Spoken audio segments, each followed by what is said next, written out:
اب آپ مجھے بتاؤ اس آیت میں جس میں یہ لکھا ہوا ہے کہ مشرکین کفار جہاں بھی ملے انہیں کاٹو مارو اور ان کو گھات لگا کے مارو، یہ آیت تو ان کے بارے میں جنہوں نے عہد کو توڑا تھا، جنہوں نے معاہدے کی خلاف ورزی کی تھی، ان کے بارے میں، یہ کافر ہے ہی نہیں، یہ کافر ہے ہی نہیں۔ ہمارے دیش کے جو ہندو بھائی ہیں ہمارے، وہ کافر نہیں ہیں۔ سواگت ہے آپ سبھی کا، میں آپ کے ساتھ مصطفیٰ چودھری۔ 22 اپریل کو جموں کشمیر کے پہلگاؤں میں آتنکوادیوں نے حملہ کیا، جس میں قریب 28 لوگ مارے گئے، نہایت بے گناہ، جو گھومنے کے لیے گئے تھے۔ اور سب سے بڑی بات یہ رہی کہ حملہ ور جو آتنکوادی تھے انہوں نے پہلے مذہب کا پتہ کیا، ہندو ہے کہ مسلمان ہے، چن چن کر ہندوؤں کو مارا۔ وہ الگ بات ہے کہ ایک آدھ مسلم بھی اس کی چپیٹ میں آیا، اور مسلموں نے وہاں کے ان کا سہیوگ، جو سیلانی تھے ان کے بچانے کے لیے بھرپور سہیوگ کیا۔ عادل شاہ نام کے ایک ویکتی نے آتنکوادیوں سے الجھتے ہوئے اپنی جان بھی دے دی۔ لیکن آتنکوادیوں کا دھرم پوچھ کر گولی مارنا یہ دیش بھر میں چرچائیں چلی، اور جو اس فراق کے لوگ ہیں جن کا دیش میں اور بھی بہت سارے لوگوں کا ہندو مسلم مقصد ہے، ان کے لیے ایک سنجیونی تھا، ایک آکسیجن کے روپ میں کام کیا، اور جگہ جگہ مسلمانوں کو ٹارگیٹ کرنا شروع کر دیا۔ لکھنے لگے لوگ کہ آتنکواد کا دھرم ہوتا ہے مسلمان، ان کے اسلام آتنکواد کا دھرم ہوتا ہے، اور یہ بھی کہنے لگے کہ بھائی قرآن شریف میں ایسا لکھا ہے کہ کافروں کو مارو گے تو جنت جاؤ گے، 72 حوریں ملیں گے۔ اس طرح کی باتیں کافی وائرل ہوئی۔ آخر کیا آتنکواد کا دھرم ہے؟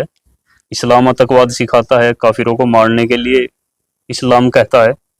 اب کوئی بنا قرآن کا جانکار یا اسلامک جانکاری نہ رکھنے والا تو کچھ بھی کہے گا۔ میرے ساتھ جو شخص موجود ہیں میں ان کا پریچے کرا دوں، مولانا مفتی طیب قاسمی صاحب، استاد حدیث و تفسیر، گڑھی دولت میں بڑے استاد ہیں اور اچھے قابل ویکتی ہیں، اسلامک اسکولر ہیں۔ ٹی وی ڈیبیٹ میں بہت سارے لوگ جاتے ہیں، اسلامک اسکولر بتاتے ہیں خود کو، اور ان کو اسلام کی جانکاری نہیں ہوتی، اور سننے والے دیکھنے والے یہ سمجھتے ہیں کہ جو ٹی وی ڈیبیٹ میں بیٹھا مولانا بول رہا ہے وہی اسلام ہے، لیکن ایسا نہیں ہے۔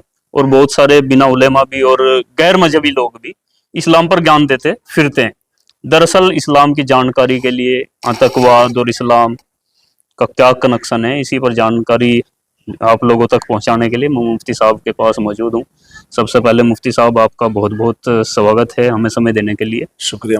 اور جیسا کہ میں نے بتایا آتنکوادی حملہ تھا، جتنا بھی کنڈیم کیا جائے وہ کم ہے، اور آتنکواد کا مذہب اسلام سے جوڑ کر کے لوگ دیکھ رہے ہیں، اس پر آپ کیا کہیں گے؟ کیا واستو میں اسلام آتنکواد کا مذہب ہے، یا اسلام ایسا بولتا ہے، قرآن شریف ایسا بولتا ہے کہ کافروں کو مارو؟ بسم اللہ الرحمن الرحیم۔ مصطفیٰ بھائی، سب سے پہلے تو ہم یہ جو واقعہ ہوا، دہشت گردانہ حملہ ہوا ہمارے ملک پر، ہم اس کی مذمت کرتے ہیں، نندا کرتے ہیں، اور کرنی بھی چاہیے، کیوں نہ ہو۔ یہ ہمارے دیش کے سینے پر حملہ تھا، جس نے بھی کیا ہم تو اپنی سرکار سے اور اپنے سب لوگوں سے یہ مطالبہ کرتے ہیں کہ ان کو کیفر کردار تک پہنچانا چاہیے، ان کو اس کی سزا ملنی چاہیے۔ تو یہ واقعی ہمارے دیش کے اوپر حملہ تھا، دیش کے سینے پر حملہ تھا، اس کو کوئی بھی برداشت نہیں کر سکتا۔ سب دیش واسی، چاہے وہ ہندو ہوں چاہے مسلم ہوں، سب میں غصہ ہے، غم ہے، اور سب اس بات کا تقاضا کرتے ہیں، مطالبہ کرتے ہیں کہ جس نے بھی یہ کیا ہے ان کو اس کی سزا ملنی چاہیے۔ دوسری بات، آپ نے ابھی بتایا کہ وہاں مرنے والے 28 ہیں، ان میں ایک آدھ مسلمان ہیں۔ ہو سکتا ہے میری جانکاری غلط ہو، میرے پاس ایک لسٹ پہنچی تھی موبائل میں ہی، اور کسی نے بتایا کہ انڈیا ٹی وی نے یہ لسٹ دکھائی ہے، اس میں 26 ہیں مرنے والے، جن میں سے 15 مسلمان ہیں۔ مجھے نہیں پتا یہ لسٹ صحیح ہے یا نہیں ہے، نہیں وہ ویسی فینک لسٹ ہے، ہاں مجھے نہیں پتا، لیکن میں نے اس میں دیکھا کہ 15 مسلمانوں کے نام اس میں لکھے ہوئے ہیں۔ بہرحال مسلمانوں یا ہندو سب ہندوستانی ہیں، ہمیں اس سے کوئی بحث نہیں ہے کہ مرنے والا کون تھا، سب ہندوستانی ہیں، سب کے جسم کے اندر ہندوستانی خون دوڑتا ہے، تو کوئی بھی ہو مرنے والا، بہرحال وہ قابل مذمت ہے جنہوں نے بھی کیا ہے، اور ہم اس کی قطعاً سپورٹ نہیں کر سکتے۔ اب رہی یہ بات کہ بھائی اسلام یہ سکھاتا ہے، اور ایک ویڈیو بھی آئی تھی کسی سلیم نام کے آدمی کی، ایکس مسلم بولتا ہے وہ خود کو، ہاں ایکس مسلم بولتا ہے، وہ کہتے ہیں کہ بھئی قرآن میں ایسا لکھا ہوا ہے کہ کافروں کو گھات لگا کے مارو، کافر جہاں بھی ملے ان کو قتل کرو، اس طرح لکھا ہے، اور بھی لوگ اس طرح کا اعتراض کرتے ہیں. تو یہ جو ہے جانکاری اور صحیح علم نہ ہونے کی وجہ سے ہے. اگر صحیح علم ہوگا تو آدمی یہ بات نہیں کہہ سکتا. سورہ توبہ کی آیت ہے جس کو لے کر یہ اعتراض کیا جاتا ہے فَإِذَا انْسَلَخَ الْأَشْهُرُ الْحُرُمُ فَاقْتُلُوا الْمُشْرِكِينَ حَيْثُ وَجَدتُّمُوهُمْ. اس کا ترجمہ ہے کہ جب حرمت کے مہینے ختم ہو جائیں تو مشرکوں کو جہاں ملے وہاں مارو، گھات لگا کے مارو. اس طرح حرمت کا مہینہ مطلب 4 مہینے ہیں جن کو حرمت کے مہینے کہا جاتا ہے، اور یہ اسلام سے پہلے بھی حرمت کا مطلب عظمت کے مہینے، ان میں رجب ہے اور شوال ہے، ذی قعدہ ہے، ذی الحجہ ہے. یہ 4 مہینے ہیں. ان 4 مہینوں میں اسلام کے نظریے سے کسی بھی طرح کی لڑائی جھگڑا جنگ وغیرہ کرنا جائز نہیں ہے. 4 مہینوں میں اگر مسلمانوں کی کسی سے جنگ بھی ہو رہی ہو تب بھی ان 4 مہینوں میں مسلمان نہیں لڑتا. تو یہ حرمت کے 4 مہینے کہے جاتے ہیں، عظمت کے 4 مہینے ہوتے ہیں. تو یہ قرآن کی آیت میں ہے، ایسا لکھا ہوا ہے. لیکن اگر اس کا صحیح پس منظر دیکھا جائے اور کس پس منظر میں کن حالات میں یہ آیت نازل ہوئی، اگر اس کو دیکھا جائے تو صحیح بات سمجھ میں آ سکتی ہے. میں آپ کو بتاتا ہوں، اللہ کے نبی علیہ الصلوۃ والسلام عمرہ کرنے کے لیے مدینے سے مکہ جانا چاہ رہے تھے. مکے میں جو حالات تھے ان پر میں ابھی کچھ نہیں کہنا چاہتا. مکے سے اللہ کے نبی کو نکالا گیا، وہاں ستایا گیا، ساری چیزیں چھوڑ کے مسلمانوں کو وہاں سے ہجرت کرنی پڑی. ہجرت تو ہم کہتے ہیں، ورنہ صحیح بات تو یہ ہے کہ ان کو مکے سے نکلنے پر مجبور کیا گیا، اپنا گھر چھوڑنے پر. گھر چھوڑنا آسان کام نہیں ہوتا. اللہ کے نبی جب نکلے تو ایسے کھڑے ہو کے مکے کو دیکھ رہے تھے اور یوں کہتے تھے میرے پیارے وطن مکہ، اگر میری قوم مجھے نہ نکالتی میں تجھے کبھی نہ چھوڑتا. تو اتنا یہ درد بھرا واقعہ ہے. لیکن چلو وہ سب حالات تھے.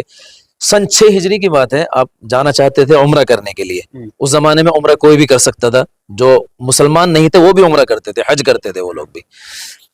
تو ان کو روک دیا گیا، حدیبیہ کے مقام پہ روک دیا گیا. وہاں صلح ہوئی، اور صلح جو ہے وہ 10 سال کے لیے تھی. اس میں یہ تھا کہ مکے والے اور مسلمان آپس میں نہیں لڑیں گے، اور بہت ساری دفعات تھی اس کی.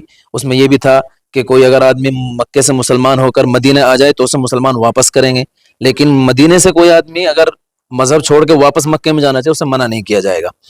اس طرح کی اس میں دفعات تھی. ایک دفعہ اس میں یہ تھی کہ نہ آپس میں لڑیں گے مکے والے اور مسلمان آپس میں نہیں لڑنے کے، اور باقی جو قبیلے ہیں ان میں سے جس کا جی چاہے مسلمانوں کے ساتھ لگ جائے، جس کا جی چاہے مکے والوں کے ساتھ لگ جائے. جو مکے والوں کے ساتھ لگے گا وہ مکے والوں کے معاہدے میں شمار سمجھا جائے گا، جو مسلمانوں کے ساتھ ہوگا وہ مسلمانوں کے ساتھ سمجھا جائے گا. اور اس میں یہ تھا کہ نہ جنگ کریں گے، نہ کسی ان سے جنگ کرنے والے کی مدد کریں گے. یعنی کوئی مسلمانوں سے جنگ کرے تو مکے والے اس کی مدد نہیں کریں گے، مکے والوں سے کوئی جنگ کرے مسلمان اس کی مدد نہیں کریں. سندھی ہو چکی تھی، یہ ہو چکا تھا. 2 قبیلے تھے. ایک قبیلہ تھا بنی خزاعہ، وہ مسلمانوں کے ساتھ لگ گیا. ایک قبیلہ تھا بنو بکر، وہ مکے والوں کے ساتھ لگ گیا. تو بنی بکر مکے والوں کے ساتھ ان کے معاہدے میں شامل تھا، اور بنی خزاعہ مسلمانوں کے ساتھ شامل تھا. اس معاہدے کو مشکل سے 6-7 مہینے گزرے ہوں گے. بنو بکر نے بنو خزاعہ پہ حملہ کیا رات میں اندھیرے میں، اور مکے والوں نے بنو بکر کا ساتھ دیا، یہ سوچ کے نہیں دینا چاہیے، جو نہیں دینا چاہیے تھا، معاہدے کے انوسار نہیں دینا چاہیے تھا. انہوں نے ساتھ دیا، یہ سوچ کے دیا کہ مدینہ تو بہت دور ہے اور اندھیرے کی بات ہے، مسلمانوں کو کہاں پتہ چلے گا، اللہ کے نبی کو کہاں پتہ چلے گا. تو انہوں نے اس معاہدے کی خلاف ورزی کی، خلاف ورزی کر کے ان کا ساتھ دیا، ان پہ حملہ کیا. انہوں نے اگلے دن آ کے بنو خزاعہ والوں نے اللہ کے نبی کو بتایا کہ ہمارے ساتھ ایسا ایسا ہوا، مکے والوں نے ساتھ دیا. تو جو معاہدہ ہوا تھا اس کے شرائط تو پورے نہیں ہوئے، معاہدہ ٹوٹ گیا.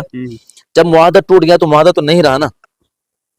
جب معاہدہ ٹوٹ گیا اللہ کے نبی نے پیغام بھجوا دیا کہ بھئی آپ لوگوں نے عہد شکنی کی ہے، معاہدے کو توڑا ہے، لہٰذا ہمارا کوئی معاہدہ نہیں، اب ہم آ رہے ہیں. سن 6 میں یہ معاہدہ ہوا تھا جس کو صلح حدیبیہ کہتے ہیں. سن 7 میں اللہ کے نبی نے یہ جو عمرہ کے احرام باندھ کے گئے تھے اس کی قضا کی سن 7 ہجری میں.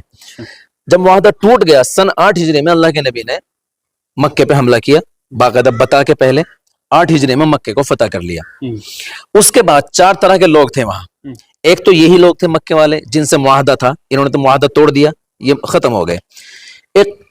کچھ لوگ تھے وہ جن سے ایک مدت کے لیے معاہدہ ہوا تھا، جن میں ایک قبیلہ ہے بنی کنانہ، اس کی 2 شاخیں ہیں، بنی زمرہ، بنی مدلج. ان سے معاہدہ ہوا تھا ایک وقت کے لیے اور اس معاہدے کے 9 مہینے باقی تھے. 2 تیسری وہ قسم تھی جن سے معاہدہ تھا اور کوئی ٹائم متعین نہیں تھا. چوتھے وہ لوگ تھے جن سے کوئی معاہدہ نہیں تھا. یہ 4 طرح کے لوگ تھے. جن لوگوں نے معاہدہ توڑا انہوں نے عہد شکنی کی مکے والوں نے، ان کے بارے میں یہ آیت ہے جس کو لے کر سوال کیا جاتا ہے. فَإِذَا انْسَلَخَ الْأَشْهُرُ الْحُرُمُ، ابھی تو حرمت کے مہینے چل رہے ہیں، اللہ کے نبی نے کہلوا دیا ابھی حرمت کے مہینے ہیں، حرمت کے مہینہ ختم ہوتے ہی ہمارا تمہارا معاہدہ ختم ہے، ہم تمہارے اوپر حملہ کریں گے. تو جب معاہدہ انہوں نے خود توڑا ہے، انہوں نے خود حملہ کیا ہے، معاہدے کی انہوں نے خود خلاف ورزی کی ہے، تو ظاہر سی بات ہے ان سے جنگ تو ایک فطرت کی بات ہے، کوئی بھی اگر معاہدے کو توڑے گا اس سے جنگ ہوگی. ان کے بارے میں قرآن میں یہ ہے کہ وہ لوگ جہاں بھی ملیں، اب ان سے چونکہ جنگ ہے تو ان کو مارو. اور یہ جو اب جو بچے وہ بنو مدلج اور بنو زمرہ جن سے ابھی 9 مہینے باقی تھے، ان کے بارے میں اگلی آیت ہے الا الذین عاہدتم من المشرکین ثم لم ينقصوکم شیئا ولم یظاہروا علیکم عہدا فاتموا الیہم عہدہم الی مدتہم، کہ انہوں نے چونکہ خلاف ورزی نہیں کی لہٰذا ان کی مدت کو پورا کیا جائے، 9 مہینے تک ان سے معاہدہ ہے، 9 مہینے ان کو نہیں چھیڑا جائے گا. اس کے بعد باقی 2 بچے جن سے بغیر کسی مدت کے معاہدہ تھا اور جن سے کوئی معاہدہ نہیں تھا، ان کے بارے میں بھی قرآن نے اعلان کر دیا کہ اب ہمارا کسی سے کوئی معاہدہ نہیں. ان کو بھی 4 مہینے کا ٹائم دیا، 4 مہینے حرمت والے باقی تھے اور ان کا معاہدہ بھی ختم کر دیا گیا. اور اس معاہدے کے ختم کرنے کے لیے اللہ کے نبی نے حضرت ابو بکر حضرت علی کو باقاعدہ مکے میں بھیجا، چونکہ وہاں سب لوگ آتے تھے، کہ وہاں جا کے اعلان کر دو اب ہمارا کسی سے کوئی معاہدہ نہیں، 4 مہینے تک معاہدہ ہے، جب 4 مہینے ختم ہو جائیں گے تو ہمارا معاہدہ ختم ہو جائے گا. اب آپ مجھے بتاؤ اس آیت میں جس میں یہ لکھا ہوا ہے کہ مشرکین کفار جہاں بھی ملے انہیں کاٹو مارو اور ان کو گھات لگا کے مارو، یہ آیت تو ان کے بارے میں جنہوں نے عہد کو توڑا تھا، جنہوں نے معاہدے کی خلاف ورزی کی تھی، ان کے بارے میں اور اسی سمے کے لیے اس کی میں دلیل دیتا ہوں.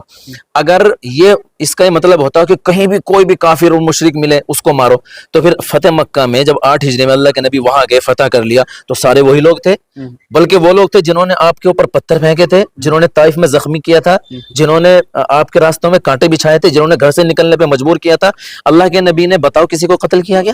سب آپ معافی کا اعلان کر دیا، سب کے لیے معافی ہے. اگر مشرکین کو مارنا مکہ فتح کے بعد اگر مشرکین کو مارنا قرآن کا حکم ہوتا تو پھر فتح مکہ میں جب سارے ہاتھ باندھے کھڑے تھے کیوں نہیں مارا؟ مارنا چاہیے تھا نا، لیکن نہیں مارا گیا. کیوں؟ اس لیے کہ اب وہ معاملہ ختم ہو گیا، بات ختم ہوگی، مکہ فتح ہو گیا. اللہ کے نبی نے کہا سب کو امن عام ہے، کسی کو قتل نہیں کیا جائے گا، کسی کو سزا نہیں دی جائے گی. اتنی بڑی معافی کوئی دنیا کی تاریخ بتا دے کہ ان لوگوں کو جنہوں نے قتل کرنے کے در پہ، ہجرت کے دن تو یہی ہوا تھا، رات کو قتل کرنے آئے تھے اللہ کے نبی کو، جو قتل کرنے کے در پہ ہیں، اور جب ہمیں قابو ملا ہے تو ان کو معاف کر دیا. تاریخ کوئی بتا دے، کوئی مذہب والے اس کی مثال بتا دے. تو اس آیت کو لے کر جو یہ کہا جاتا ہے کہ مشرکین کو مارنے کی بات ہے، مشرکین کو نہیں، یہ صرف ان کی بات ہے جن سے جنگ تھی. اور سنو ابھی یہ آتنکی حملہ ہوا پہلگام میں، ہماری میڈیا اور سب لوگ بتا رہے ہیں پاکستان نے کیا.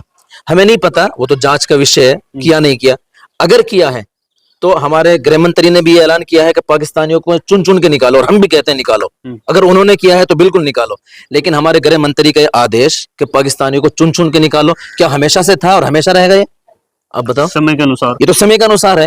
کل کوئی معاہدہ ہو جائے گا، صلح ہو جائے گی، وہ سدھر جائیں گے اپنی حرکتوں سے تو معاملہ بھی ختم ہو جائے گا. پہلے بھی بہت بار ایسا ہوا ہے، پھر چھوٹ ملی ہے. تو یہ جو آدیش ہے کہ ان کو نکالو، یہ ہمیشہ کے لیے نہیں نا، یہ تو حالت جنگ کے لیے. فی الحال انہوں نے حرکت کی ہے، اس کی وجہ سے جب یہ ختم ہو جائے گا وہ سدھر جائیں گے تو پاکستانی پہلے بھی رہتے آ رہے تھے ہمارے ملک میں، آگے بھی رہ سکتے ہیں. کل کیا صلح ہو، کتنا پیار ہو کچھ نہیں کہا جا سکتا. تو ایسے ہی یہ جو ہے کہ مشرکین کو مارو، یہ اسی وقت کے لیے تھا جب ان سے جنگ تھی، وہ ختم ہو گئی تو اب معاملہ ختم ہو گیا. اب میں ایک اور اس کی دلیل دیتا ہوں. قرآن کریم میں ایک سورہ ہے سورہ ممتحنہ، اس کی آیت نمبر 8 آیت نمبر 9. میں آپ کے مادھیم سے سبھی کو اس بات کا وہ اپیل کرتا ہوں کہ اس کا ضرور مطالعہ کریں. قرآن اس میں کہتا ہے، 2 آیتیں ہیں سورہ ممتحنہ کی، آیت نمبر 8 آیت نمبر 9 ہے، جس کو میں پڑھ کے سناتا ہوں. لا ينهاكم الله عن الذين لم يقاتلوكم في الدين ولم يخرجوكم من دياركم ان تبروهم وتقسطوا اليهم ان الله يحب المقسطين. دوسری آیت ہے، انما ينهاكم الله عن الذين قاتلوكم في الدين واخرجوكم من دياركم وظاهروا على اخراجكم ان تولوهم ومن يتولهم فاولئك هم الظالمون.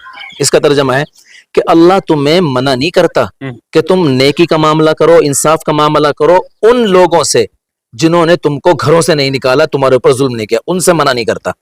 اگلی آیت ہے، انما ینہاکم اللہ، صرف اللہ ان سے منع کرتا ہے جنہوں نے تمہارے اوپر ظلم کیا، تمہیں گھر سے نکالا کہ ان سے دوستی نہ کرو، صرف ان سے منع کرتا ہے. یہ دونوں آیتیں ساتھ ساتھ ہیں. پہلی آیت میں یہ ہے کہ یہ جو حکم ہے کہ ان سے دوستی نہ کرو، ان کے ساتھ نہ رہو، یہ ان کے بارے میں جنہوں نے تمہیں گھر سے نکالا تھا، تمہارے اوپر ظلم کیا تھا.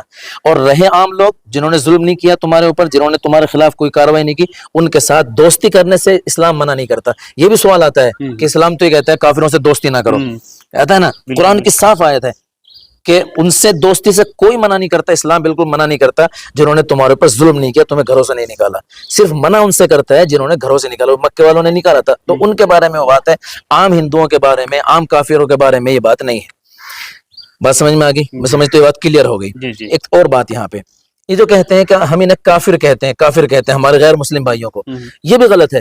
یہ کافر ہے ہی نہیں, یہ کافر ہے ہی نہیں. ہمارے دیش کے جو ہندو بھائی ہیں ہمارے, وہ کافر نہیں ہیں. ہاں یہ بھی ایک بڑا سوال ہے, بڑا کہ سوال بھئی آتا ہے. وہ کافر کا مطلب سمجھو, کافر کہتے ہیں انکار کرنے والے کو, جو خدا کو نہیں مانتا. مطلقاً اس کا ترجمہ ہے انکار کرنے والا. ہم کافر اس کو کہتے ہیں جو خدا کا انکار کرتا ہے. ہمارے غیر مسلم بھائی خدا کا انکار نہیں کرتے, وہ کہتے ہیں سب کرنے والا اوپر والا ہے. وہ الگ بات ہے کہ ان کے بہت سارے خدا ہیں, تو بہت سارے خدا ہونے سے وہ کافر نہیں ہے, وہ کافر نہیں ہے. اگر اس کے لغوی معنی کو دیکھیں تو ہم بھی کافر ہیں. کیسے؟ ہم ان کے سارے خداؤں کا انکار کرتے ہیں تو ہم ان کے خداؤں کے کافر ہیں. اگر یہ خدا اللہ کا انکار کریں تو یہ اللہ کے کافر ہیں, لیکن یہ انکار نہیں کرتے ہیں تو کافر ہے ہی نہیں. تو ان کا تو مسئلہ ہی نہیں کچھ بھی ہے.